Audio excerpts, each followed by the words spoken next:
FM apresenta A Conversa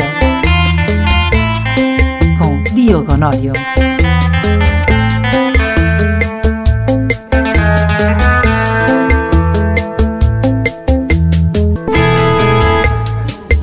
Mais uma sexta-feira, mais um A Conversa. Olá, eu sou o Diogo Honório, está a ouvir a sua Benedita FM.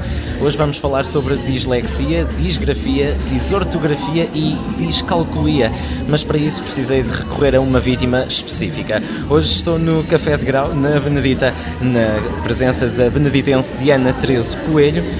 Olá Diana, para começar a primeira pergunta de sempre desta conversa, quem és tu? Quem sou eu?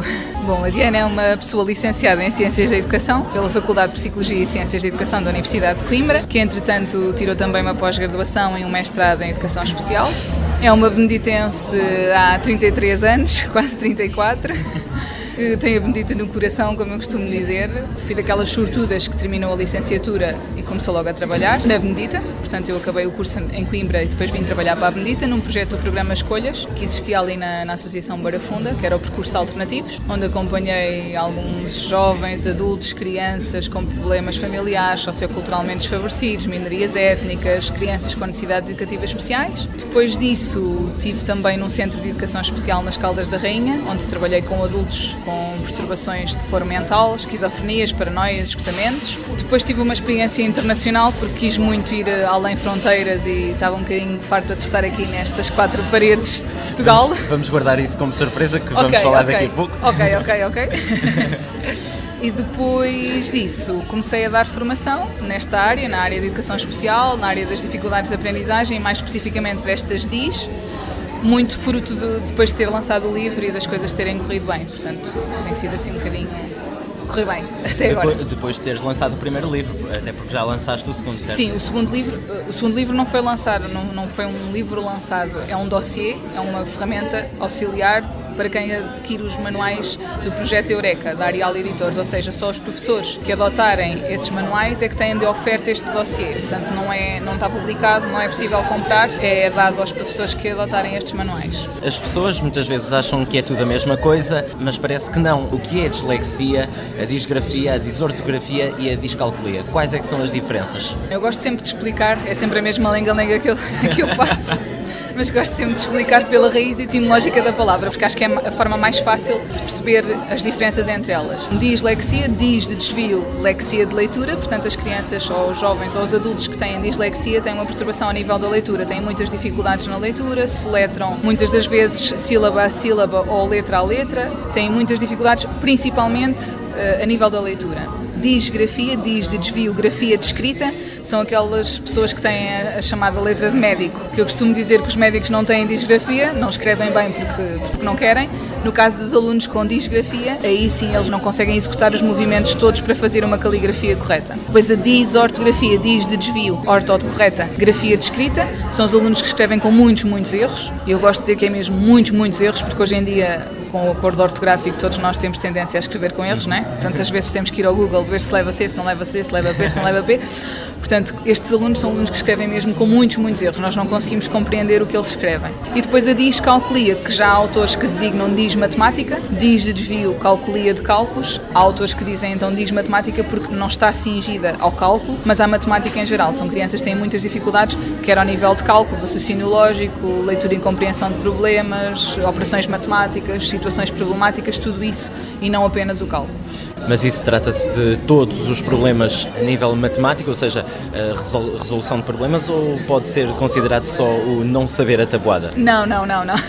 Não saber a tabuada, quase toda a gente não sabe a tabuada. Bem, não exageremos, mas de uma maneira geral tem muitas dificuldades na aprendizagem da matemática. Mas discalculia tem que ter um conjunto de características, não apenas uma e só, mas várias destas características que eu enunciei. Não apenas no não saber a matemática, ou na resolução de problemas, na realização de operações matemáticas, porque ainda por cima os símbolos são todos muito semelhantes, ou seja, eu o mais, se eu o deitar, é 1 vezes, e eu o menos, se eu colocar 2 pintinhas, tenho o sinal de dividir. Portanto, tudo isto às vezes se torna muito complexo para estes alunos. E é muito comum eles estarem a resolver uma operação, por exemplo, de mais e multiplicarem, ou fazerem o contrário, se estiverem numa operação de multiplicar, darem um resultado de uma soma, porque às vezes têm esta dificuldade de percepcionar corretamente principalmente os símbolos matemáticos. Escreveste um livro com atividades práticas chamado Dificuldades de Aprendizagem Específicas, em que se abordam estas 4 necessidades especiais. O que é que te levou a isto? Bom, o livro já vem desde 2006, que foi na altura a minha tese de licenciatura. Eu, quando defendi a tese, foi uma pesquisa na altura exaustiva sobre estas 4 DIs. O meu professor, quando eu defendi a tese, sugeriu uma publicação, porque não existia nenhum livro em Portugal com as 4 DIs. Existiam alguns livros de dislexia, alguns livros de discalculia ou de disortografia, mas não existia nenhum que reunisse as 4. Eu, como disse, fui daquelas sortudas que terminou a licenciatura e começou logo a trabalhar, portanto achei que isto fica para depois, ficou para depois. Pronto, então foi ficando para depois.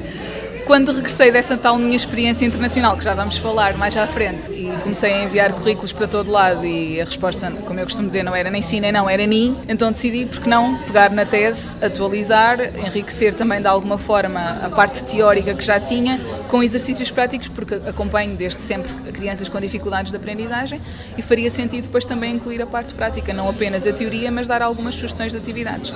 Então o livro surgiu daí. E segundo a Porta Editor, e passo a citar, este livro de que estamos a falar é um livro que, pela primeira vez em Portugal, reúne e descreve de forma sucinta e acessível problemas tão presentes nas nossas salas de aula, como a dislexia, a disgrafia, a disortografia e a discalculia.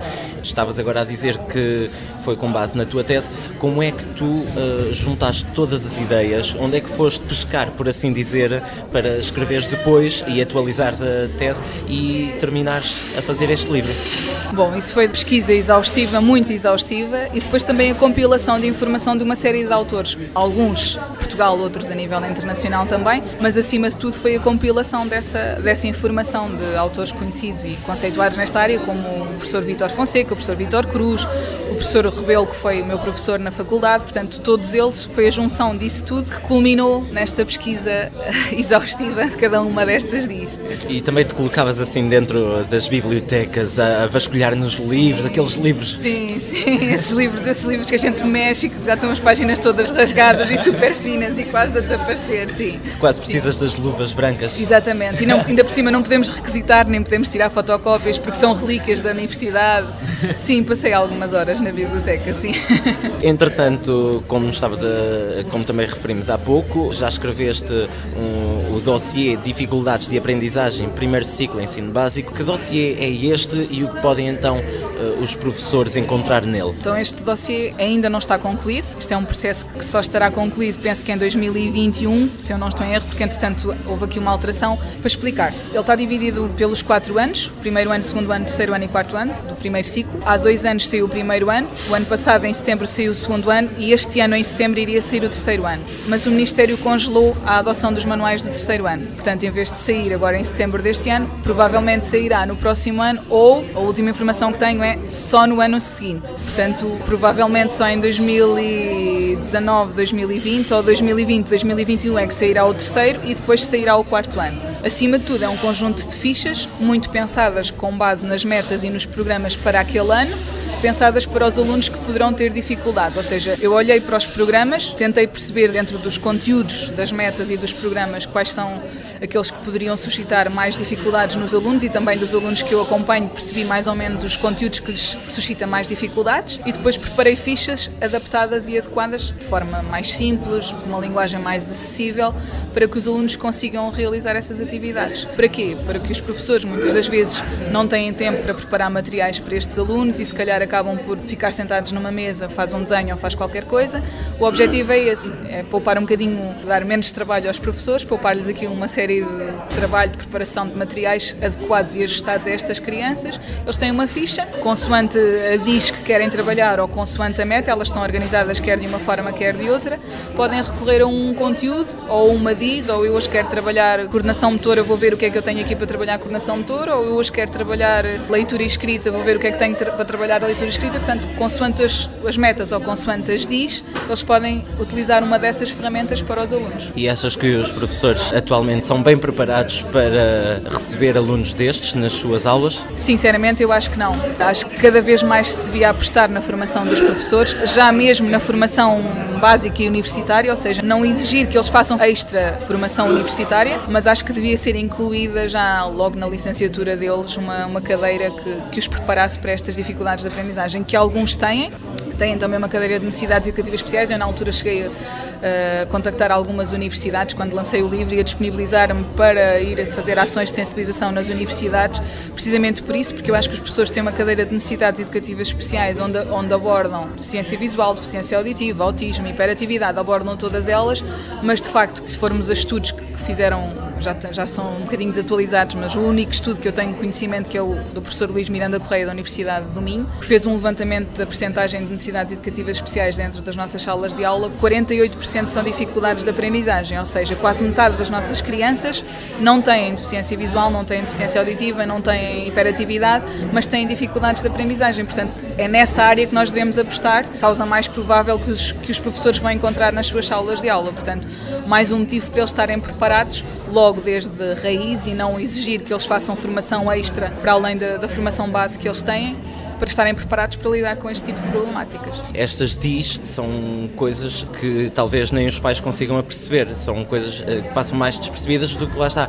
estas dificuldades auditivas, visuais. Exato, sim. Acaba por passar mais despercebidas e aí o papel do professor é fundamental, ou mesmo do educador da infância, logo ao nível do pré-escolar, que consegue detectar ali alguns sinais a nível motor, a nível de compreensão, a nível da identificação das rimas, por exemplo, há uma série de sinais de alerta que os educadores já podem começar a notar, e depois o papel do professor é fundamental, porque um pai, se calhar se não tiver um filho mais velho ou um filho mais novo, ou se não tiver um termo de comparação, provavelmente poderá achar, não quer dizer que seja, há pais e pais, não é? Há pais que estão mais informados do que outros, mas perceberem logo desde raiz que há um problema é muito mais complicado do que um professor que perante uma turma de 20 e não sei quantos alunos percebe que há ali um ou dois alunos que não estão a acompanhar a leitura, não estão a acompanhar a escrita, ou não estão a acompanhar... Claro, também costumas ser oradora em palestras. Já te fizeram uma pergunta que não soubesses responder? Já me fizeram várias vezes perguntas, mas eu sou muito prática e costumo dizer que eu não tenho a resposta para tudo. Que eu não sou a Madre Teresa de Calcutá, como eu costumo dizer, das dificuldades de aprendizagem. Portanto, é comum acontecer eu não ter resposta, ou às vezes as pessoas também desesperadas do que é que devem fazer, um pai ou uma mãe, o que é que devem fazer, e eu digo, procurem a escola, procurem a equipa de educação especial, e às vezes a equipa de educação especial não funciona, ou então procurem a extra-escola, mas nós não temos possibilidades, quer dizer, e depois às tantas não há solução. Claro que há solução, eu costumo dizer que tudo tem uma solução, temos que procurar de acordo com as nossas possibilidades, mas já me aconteceu várias vezes fazerem-me perguntas, ou então o que é que eu posso fazer para ele de repente começar a ler? Pois, a gente não carrega lá num botãozinho e ele de repente começa a ler, não é? Era bom que isso acontecesse, mas pronto, não acontece. Por isso é comum isso acontecer, e quando isso acontece eu sou a primeira a dizer, olha, não consigo arranjar-lhe mais uma solução, porque não tenho que ter a resposta nem a solução para tudo, tenho que sim apresentar estratégias, apresentar ideias, apresentar atividades que podem ajudar a solucionar determinados problemas. E achas que as escolas portuguesas estão preparadas para receber alunos de educação especial? Bom, isso depende das escolas, depende das equipas de educação especial, depende de muita coisa, mas de uma maneira geral eu acho que não. Para além de que a legislação que rege a educação especial em Portugal também não está neste momento, aliás, ela está para ser revogada e vai sair um novo decreto, espero eu que seja para breve, que já andamos à espera há algum tempo, portanto o último que existe é de 2008, já lá vão quase 10 anos, não digo quase, mas sim, 10, exatamente, estamos em 2018. Exato. Eu até estava a pensar que estávamos em 2017, sim. Portanto, já tem algum tempo e cada vez menos o que está a acontecer é que o apoio às crianças com dificuldades de aprendizagem tem sido cada vez menor, ou seja, cada vez mais as crianças com dificuldades de aprendizagem têm menos apoios e menos ajudas e menos benefícios por terem dificuldades de aprendizagem. Mas também temos que perceber o lado do Ministério, que é, hoje em dia há um bocadinho a moda de tudo é disléxico, não é? Portanto, todas as crianças que não aprendem a ler têm dislexia e todas as crianças que não aprendem a escrever têm disgrafia ou têm disortografia. Não são tão faladas, é mais a dislexia. Portanto, o Ministério também tem que conseguir filtrar aqui o que é realmente dislexia do que não é dislexia. Daí que a legislação também seja cada vez mais exigente para que não haja falsas dislexias ou para que, efetivamente, os alunos que têm estes apoios da educação especial sejam verdadeiramente os alunos que precisam dele e não aqueles que de repente achamos que estão a precisar de um apoio, então vamos dizer que eles são disléxicos. Pronto, não quer dizer que seja, já estou a chegar a um extremo, não é? Mas às vezes acontece. Em 2007, iniciaste um estágio profissional no programa Escolhas Percursos Alternativos da Associação Beneditense Barafunda, como falaste há pouco.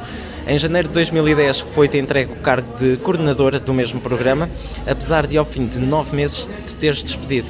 Porquê é que te despediste? Isso é uma pergunta que quem me conhece percebe muito bem. Bem, eu explico sempre, e acho que a forma mais fácil de explicar é que eu sou uma pessoa muito prática e gosto muito de trabalhar no terreno e de estar a trabalhar com as pessoas e no contacto com as pessoas. E um trabalho de coordenação nem sempre isso é possível. Um trabalho de coordenação passa acima de tudo por coordenar uma equipa.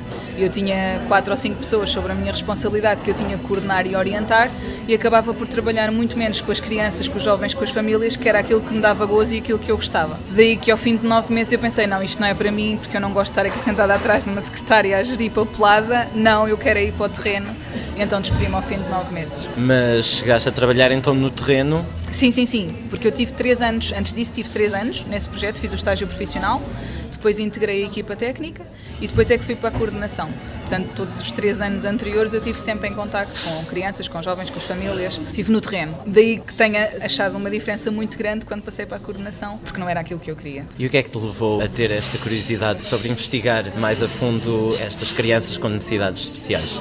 Eu não sei como é, eu nunca soube explicar. Eu acho que desde pequenina, e a minha mãe conta-me muitos episódios, eu desde pequenina me aproximei sempre destas pessoas especiais e diferentes e sempre tive esta curiosidade. Aliás, eu sempre disse que queria ou ser educadora de infância ou ser terapeuta da fala, porque queria trabalhar com os surdos. Isto foi sempre uma coisa que eu disse desde pequenina. Não sei dizer porque é que surgiu esta paixão. É uma paixão, eu não sei explicar, como qualquer paixão que surge nas nossas vidas, nós não conseguimos explicar. Pronto, é uma área que me fascina e que, acho eu, continuar, se me for permitido, cada vez mais a trabalhar nesta área e agora especificamente nas dificuldades de aprendizagem também. E também um dos teus percursos por onde passaste foi aprender linguagem gestual. Exatamente, era o que eu ia para dizer. Para além de que, quando estive no Centro de Educação Especial nas Caldas, trabalhei também com uma pessoa surda, ou seja, permitiu-me de alguma forma pôr em prática a língua gestual, porque a língua gestual é um mundo, eu tive 2 anos, portanto, e entretanto uma pessoa não pratica, se não pratica acabas por esquecer, é normal, não é? Como acontece com qualquer língua que nós aprendemos, mas realmente tive essa oportunidade e já na altura na faculdade fiz esse curso, que esse curso era extra faculdade, precisamente por isso, porque eu tinha ainda hoje tenho uma fascinação pelos surdos, não sei porquê, e pela língua gestual e por esse mundo. Depois acabei por enverdar pelas dificuldades de aprendizagem, mas ainda tenho aqui o bichinho da deficiência auditiva, não sei. É que infelizmente, porque eu durante toda a minha pesquisa também percebi que tinhas aprendido linguagem gestual e infelizmente nós estamos em rádio, ou seja, eu queria te pedir muito para mostrar para fazer qualquer coisa, exato, só que não dá, infelizmente. Pois não te consigo explicar. Lembro-me que Alcobaça é assim, mas eu não consigo explicar isto pela rádio. Portanto... Exato, ou seja, os nossos ouvintes ficam a saber, Alcobaça é assim. Mas eu já sei como é que se diz então Alcobaça. Então, fazes um vídeo e explicas como é que se diz. O vídeo proporcional. Então já estamos a terminar esta primeira parte da nossa conversa. Fazemos agora uma pequena pausa para os comerciais. Voltamos já de seguida com a vítima da conversa de hoje, Diana Teresa Coelho. Está a ouvir a conversa na Benedita FM.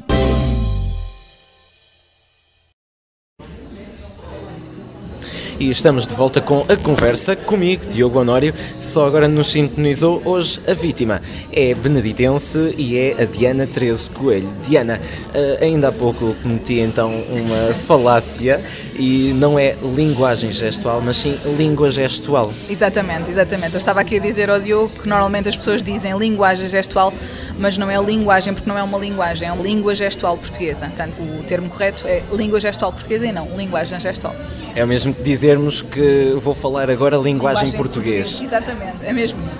Continuando, então, há pouco estávamos a falar sobre o programa Escolhas Percursos Alternativos e neste programa trabalhaste com várias classes sociais, se assim as dividirmos, desde jovens e familiares de etnia cigana, de bairros sociais, descendentes de imigrantes com problemas escolares, comportamentos emocionais. O que é que foi mais difícil ao longo de todo este programa? Bom, eu adorei trabalhar no programa Escolhas, foi assim um percurso, uma fase da minha vida mesmo muito boa, precisamente por isso, porque os públicos eram todos muito diferentes, eu fiquei com uma visão completamente diferente de cada um deles, aquela estereotipia que nós temos em relação aos ciganos, por exemplo, eu não tenho nada a apontar, ainda hoje, se for a Alcobaça e se conhecer algum deles, eles são os primeiros a virem-me cumprimentar e sempre me disseram, se alguma vez tiveres problemas, tu chama pela gente, que a gente defende. Portanto, foi assim uma relação mesmo os descendentes de imigrantes que às vezes entravam ali no espaço, ainda nem sabiam a língua, precisavam de uma orientação, onde é que nós temos que nos dirigir para tratar de documentação, onde é que podemos aprender português. Portanto, tudo isso era sempre um começar de novo, era sempre um desafio, era sempre uma aprendizagem. Portanto, o que é que foi mais difícil? Acima de tudo foi tudo difícil, mas foi tudo muito bom. E sentiste que era um desafio que devia ser ultrapassado? Exatamente. Todos os dias me surgiam, todos os dias, não digo todos os dias, mas de uma maneira geral me surgiam sempre muitos desafios e era sempre muito bom em tentar encontrar soluções para os ajudar. E vamos agora tentar aqui partir um bocadinho o estereótipo. É que as pessoas acham que por alguém ser de etnia cigana há de ser mau. Pois, exatamente. Isso é basicamente o mesmo que dizermos que um português, porque um português roubou, todos são ladrões. Exatamente. Mas eles não são assim. Exatamente, não são nada assim. E posso-vos dizer que tive várias vezes, vários meses fechada numa sala onde estava só a trabalhar com jovens da etnia cigana. Deixava telemóvel, deixava o carro em frente ao sítio onde estava com eles, deixava chaves de casa, deixava tudo e mais alguma coisa, carteira, e nunca me faltaram ao respeito, nunca me trataram mal, nunca disseram uma asneira, nunca... Às vezes tínhamos meninos que não eram da etnia cigana bem mais complicados do que os jovens da etnia cigana. Portanto, eu acho que isso é mesmo um estereótipo que se cria. Claro que há pessoas e pessoas, como em todo lado, há portugueses e portugueses, há alemães e alemães, há franceses e franceses, portanto não o devemos generalizar, e este programa também me ajudou isso, assim como as pessoas, assim como os imigrantes, não é? Que infelizmente nós lemos nas notícias, na comunicação social, um ucraniano fez não sei o quê, porque é que é um ucraniano, então nós também quando estamos lá fora também dizem um português roubou não sei o quê, quer dizer, as pessoas têm um nome, não é? Porque é que nós associamos sempre à nacionalidade, por exemplo. E acho que, infelizmente, a nossa sociedade também está muito virada para isso, em vez de pensar, não, é uma pessoa, não é por ser ucraniano que roubou, não é por ser brasileiro que... Não sei, estou a dar um exemplo. Sim, mas é que foi uma das coisas que também sempre me fez um pouco de confusão, foi porque é que as pessoas apontam o dedo aos ciganos, porque é que são os ciganos que são maus, porque é que são os ciganos... ou seja, eles são pessoas também. Exatamente, são pessoas, são seres humanos. Têm as suas capacidades, têm as suas fragilidades, como todos, têm os seus pontos fortes, têm os seus pontos fracos, mas não é por uns fazerem mal ou uns não fazerem mal que são todos assim. Portanto, cada caso é um caso, e foi daquelas populações que mais me surpreendeu. Inclusive eu estive no bairro com eles levaram-me à casa deles, e quando dizem que eles são extremamente limpinhos, é verdade, eles são extremamente asseados, eles têm... tudo arranjadinho, convidaram-me para sentar na casa, pronto, são mesmo pessoas super receptivas, super solidárias, super amigas, foi muito bom mesmo. Basta termos respeito para com eles, para recebermos o respeito também, não é? Exatamente. Muito bem, há pouco também estavas a adiantar já um pouco. 2011 foi considerado o ano do voluntariado europeu e tu concorreste ao Serviço de Voluntariado Europeu. Antes de falarmos sobre o que fizeste, podes explicar aos nossos ouvintes que serviço é este ao qual tu te candidataste? Ok, o Serviço de Voluntariado Europeu é um programa que existe para jovens até aos 30 anos que queiram fazer voluntariado num país, neste caso a União Europeia. Portanto, existem vários projetos, existem várias associações a nível nacional que promovem estes projetos. Eu fui através de uma associação de Cascais ou Oeiras, agora já não me lembro, a Rota Jovem, pronto, vão procurar. Fui através da Rota Jovem. Eles têm uma série de parcerias com outros países. Esses países têm parcerias com diversas instituições e depois enviam-nos um formulário em que temos por país, por exemplo, na Alemanha existia um centro de educação especial que estava a precisar de um voluntário para trabalhar durante 3 meses. Em Itália existia uma associação também de acolhimento a deficientes que precisava de um voluntário durante 6 meses. Portanto, existe isto dentro da educação especial, porque depois podemos falar de rádio, televisão, multimédia, biologia, portanto existe de todas as áreas, de todos os saberes, de todos os interesses, portanto dá para qualquer área. Até é giro, se calhar eu não tive essa oportunidade e quis sempre ir para a educação especial, mas até é giro podermos fazer voluntariado nas diferentes áreas e conhecermos as diferentes, claro que se não exigir competências técnicas, não é? Se exigir competências técnicas é um bocadinho mais complicado, mas pronto, eles mandam-nos esse formulário e depois nós fazemos a candidatura consoante aqueles projetos que nos despertam mais interesse ou aqueles que fazem mais sentido para nós. Na altura eu queria muito, porque eu gosto muito de frio, não gosto de calor. E agora tenho os ouvintes todos em cima de mim, mas é verdade, eu sou daquelas pessoas que não gostam muito do verão, dou muito mal com o calor, estou sempre cheia de calor. Portanto, eu queria muito um país com frio e com neve. Então, só concorri à Polónia, a Alemanha e a Holanda, foram os 3 países por onde concorri. Na altura a Polónia respondeu logo, porque como eu era da área de educação especial e já tinha alguma experiência nesta área, foi a Polónia a primeira a responder. E aí vou eu para a Polónia. Exato, e foi a Polónia para onde tu foste, estiveste na capital, que é Varsóvia, durante 3 meses num centro de educação, reabilitação para portadores de deficiência. Ainda consegues dizer o nome? Não. É que eu fui investigar o nome e aquilo é assim, eu tenho aqui o nome escrito, é Centrum e depois Reabilitaci. Mas eu já não sei, eu tive aulas de polaco, que isso é outra vantagem de fazer o Serviço de Voluntariado Europeu, é que nós depois temos aulas da língua do país para onde vamos, aulas de graça. Portanto, eu tive aulas de polaco, sei algumas palavras, mas a única coisa que eu sei dizer, porque nós dizíamos que era o centro LNO, que nós dizemos LNO, mas eles dizem LNUF. Porque o W é como se fosse um F para eles, portanto eu estive no centro LNUF, é a única coisa que eu sei dizer dessa palavra toda que tu tens. Então, e sabes apresentar-te em polaco? Não, sei perguntar como é que te chamas. E como é que isso se diz? Jak masz na imię? Jesus! Sei dizer obrigado, olá, obrigado é dziękuję, olá é cześć, pronto, assim as básicas eu ainda me lembro, só que a língua polaca é muito semelhante ao russo e eu costumo dizer que eles usam partes da garganta e partes da boca que nós não usamos. Então eu tinha aulas, eu e os outros voluntários que estávamos lá, eu era a única portuguesa, mas estava um espanhol e todos os outros eram alemães, belgas, romenos, sérvios, portanto era tudo ali mais da zona quase leste. Portanto, para eles era tudo muito fácil, mas quando era a minha vez, ou a vez do espanhol, de pronunciar alguma palavra, aquilo era uma risota total, porque nem ele nem eu, a professora dizia sempre, então agora repete não sei o quê, agora repete a Diana, então já estava tudo a rir-se e a Diana não tinha aberto a boca. Agora o Alberto, ainda pior, porque os espanhóis acho que ainda têm mais dificuldade do que nós na pronúncia das línguas. Então aquilo era uma risota total, portanto eu sei assim palavrinhas muito básicas, nada muito elaborado, porque não consigo mesmo fazer nem pronunciar corretamente. E o que é que fizeste então durante estes 3 meses lá na Polónia? Então, acima de tudo, eu acompanhava 3 áreas fundamentais. Acompanhava os cuidados de higiene, ou seja, eu preparava algumas meninas de cadeira de rodas que eram paralisadas, não se mexiam da cintura para baixo, portanto eu cuidava desde a higiene, a levantá-las, mudar-lhes a fralda, ajudá-las a lavar os dentes, a pentear o cabelo, a vestirem-se e tudo mais.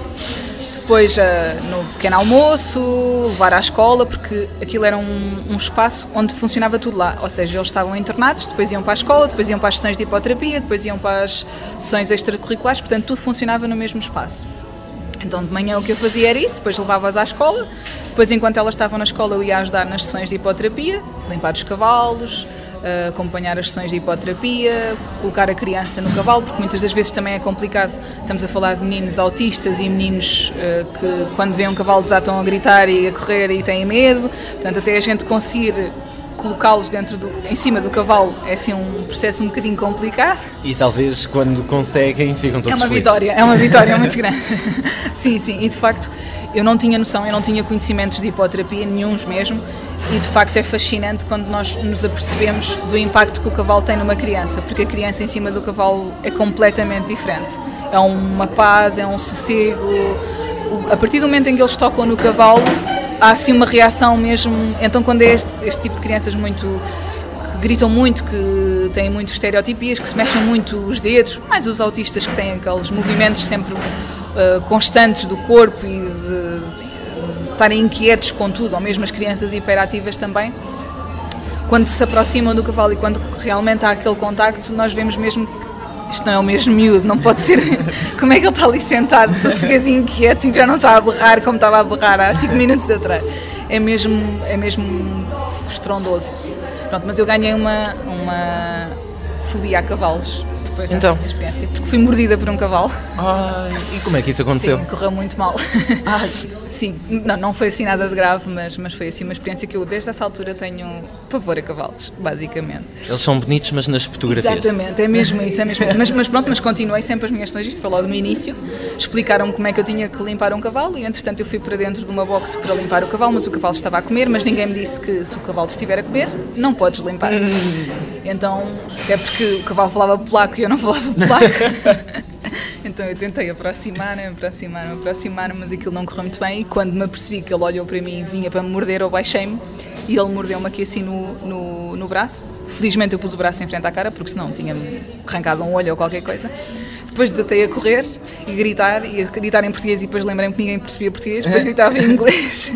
Depois ninguém percebia inglês, porque alguns dos educadores ainda por cima não sabiam inglês, que era uma aventura, portanto, muitas das vezes tínhamos que procurar alguém que soubesse falar inglês, para falarmos em inglês, para depois traduzirem para polaco, para nos ajudarem. Pronto, então foi assim uma aventura um bocadinho, mas pronto, correu muito bem, ainda por cima era o cavalo que eu mais gostava, porque a minha cor preferida é cinzento e era o único cavalo cinzento, eu adorava aquele cavalo. E então a partir daí comecei a deixar o Iris, que era o nome dele, muito sossegadinho e ao meu colega limpar o Iris e eu depois só acompanhava as sessões. Mas mesmo assim havia qualquer coisa entre mim e ele, que ele passava as sessões a tentar morder-me. E a própria terapeuta dizia, bem, o Iris não gosta mesmo de ti. Eu não sei o que é que se passa, mas ele não gosta mesmo de ti, porque ele passava até mesmo nas sessões, passava as sessões constantemente a tentar morder. Mas isto porque quando ele me mordeu, e eu gritei por ajuda e me foram ajudar e por um penso e não sei o quê, foram-lhe bater. E eu desatei a chorar porque eu não quero que lhe batam, mas às tantas já estava em pânico porque estavam a bater no animal. E eu acho que foi por isso que ele associou que eu fiz com que alguém lhe batesse. Portanto, tu és uma vítima, és a próxima vítima a eliminar das sessões, portanto, todas as sessões ele estava sempre a tentar morder, sempre. Não conseguia, porque entretanto tinha o Alzheimer para meter na boca, portanto não conseguia, mas ele estava constantemente a tentar mordiscar-me. Ou seja, foi uma grande aventura. Foi mais uma grande aventura, sim. Mas no fim não quis vir embora sem o montar, e montei-o. E conseguiste? E consegui, sim. E ele foi simpático. Ele sempre aos coices, mas consegui, sim. Muito bem, então e vamos agora mais uma vez para uma curta pausa para os comerciais. Voltamos já de seguida com a vítima da conversa de hoje, Diana Teresa Coelho. Hoje a conversa realiza-se no Café de Grau, aqui mesmo, na Benedita. Até já. Está a ouvir a conversa na Benedita FM. E estamos de volta com a conversa comigo, Diogo Honório. Se só agora nos sintonizou, hoje estou sentado à conversa com a vítima Diana Teresa Coelho, aqui no Café de Grau, na Benedita. E a Diana que está aqui com um chazinho. Já agora é de que o chá? Olha, nem sei. Eu disse-lhe que queria tudo menos camomila, tília. Tudo menos camomila, é o que for. Tília. Sim. Mas não queria camomila. Exato. Okay. Mas olha, o que tiveres para aí, exatamente, traz menos camomila. Eu gosto de chás, eu gosto de todo o tipo de chás, portanto, só camomila é que não sou assim tão fã. Mas pronto, qualquer um eu não sou esquisita. E também já estava aqui a dizer em off à Diana, é que como costume temos desafios no A Conversa e vamos então ao nosso desafio de hoje. O desafio que eu te vou lançar são frases que te peço que comentes com a primeira coisa que te vier à cabeça, ou seja, eu vou dizer a frase, digo quem é que supostamente a disse e tu comentas, olha, eu acho isto porque não sei o quê e tal e coisa. Ok, vamos lá ver se eu consigo responder a esse grande desafio. Vamos lá, então a primeira frase, isto são coisas, algumas que tu usaste. A primeira frase é: a educação de uma criança começa 20 anos antes de ela nascer. Napoleão. Sim, essa frase faz todo o sentido para mim. E essa frase já a minha mãe me dizia quando eu era pequena, ainda agora já não diz tanto, que eu já não sou tão pequena, não é? Mas sempre me disse essa frase, que era: a tua educação já começou com o teu avô. Ou seja, a forma como eu fui educada vai ditar a forma como eu te vou educar a ti. Portanto, a educação dos teus filhos vai ser ditada pela forma como eu te eduquei a ti e como o meu pai me educou a mim. Daí que se diga que a nossa educação começa 20 anos antes de nós nascermos. Portanto, a educação dos meus filhos vai depender da educação que os meus pais me deram. Se calhar, se eu concordar com o tipo de educação que eles me deram, provavelmente vou implementar. Se eu não concordar, não vou implementar. Muito bem, e agora a próxima frase é: a escada da sabedoria tem os degraus feitos de números. Blavatsky. Sim, essa frase eu lembro-me perfeitamente de ter escolhido, porque eu queria uma frase para cada uma das dis do meu livro. E esta é a frase de discalculia, precisamente porque os números fazem parte da nossa vida. Da escada da sabedoria não é só saber isto para se aplicar à discalculia, não é só saber ler, escrever, mas acima de tudo também os números são importantes. Portanto, desmistificar aqui a ideia de que a matemática não interessa, a matemática não presta, a matemática não, nós precisamos da matemática, nós precisamos de saber os números, nós precisamos de saber utilizar os números. Agora tenho aqui a penúltima frase, que é escrever mal que se aprende a escrever bem. Como é que isto acontece? Foi dita por Samuel Johnson. Exatamente, essa foi a frase da disgrafia, ou seja, é escrever mal, é escrever com erros. E isso, mais uma vez, pego no exemplo também do que aconteceu lá em casa, que era quando eu fazia uma cópia e a letra não estava correta como a minha mãe queria. A minha mãe dizia: não, vais apagar isso e vais voltar a fazer tudo outra vez.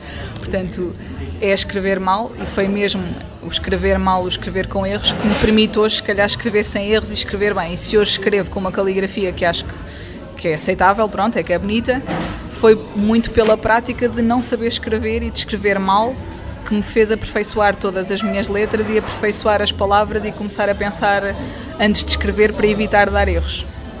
E agora tenho aqui uma última frase e vamos lá ver se estás pronta para esta última frase. É complicado, é um bocadinho complicada, vamos subir um pouco a fasquia. E a frase é... Preparada? Vamos ver, estou a ficar nervosa. A frase é conhecida até, vamos lá ver então. Estar vivo é o contrário de estar morto. Lili Canessas. Comente esta frase, dita por... Mesmo de comentar. Não queres comentar? Eu acho que essa frase diz tudo, ainda mais dito por quem foi dito. Acho que o meu comentário é esse. Estamos então a terminar aqui a conversa. Antes de terminarmos este programa, tens algum conselho para dar aos pais e professores de jovens com as dis que falámos agora? A dislexia, disgrafia, disortografia e discalculia? Acima de tudo, que não desistam e que não desanimem, porque tudo tem solução. Não desesperem. E às vezes já me aconteceu uma vez numa formação, uma mãe vir ao pé de mim e dizer: olha, obrigada por ter feito esta formação, porque eu consigo conhecer outros pais e perceber que eu não sou a única que está a passar por isto. E às vezes os pais têm esta: só a mim é que me está a acontecer, só a mim é que o meu filho tem este problema, mas só a mim é que me devia ter acontecido isto de ele não conseguir fazer as letras. Não, se calhar o seu filho não consegue fazer as letras corretamente, ou se calhar não consegue fazer os cálculos corretamente, mas há outros que não sabem saltar a corda como deve ser, não sabem andar de bicicleta, não sabem, se calhar ainda fazem xixi, se calhar, não sei, quer dizer, cada criança tem as suas dificuldades. Acima de tudo é pensar: ok, é um problema, eu vou tentar arranjar solução. Se não há solução, pelo menos ajudá-lo a encontrar estratégias, soluções, atividades, ajudas, benefícios que o possam ajudar a ter sucesso face às dificuldades que eles têm. E quem quiser ainda adquirir dificuldades de aprendizagem específicas, como é que o pode fazer? Em qualquer livraria, FNAC, Bertrand. Eu normalmente aconselho a comprar na UC, que é uma livraria online, principalmente para quem não está em Portugal. É a única livraria que encontram do Brasil. Normalmente tenho mais contactos do Brasil, se calhar Espanha também alguns, embora o livro não seja em espanhol, que é sempre o que eu digo, mas pronto, as pessoas às vezes querem adquirir, e aconselho sempre na UC. Às vezes a UC também tem aquele tipo de promoções de 10% e 20%, mas em qualquer livraria encontram. Muito bem, Diana, muito obrigado por teres aceito o convite da Rádio Benedito FM, e esta foi a conversa de hoje. Para a próxima semana teremos mais uma entrevista com uma nova vítima. Esteja atento à sua rádio ao longo desta semana para saber mais sobre a próxima conversa. Temos então um encontro marcado na sexta-feira depois do meio-dia. Não perca o próximo programa, porque nós também não. Até lá, fique bem. A Benedito FM apresenta A Conversa com Diogo Honório.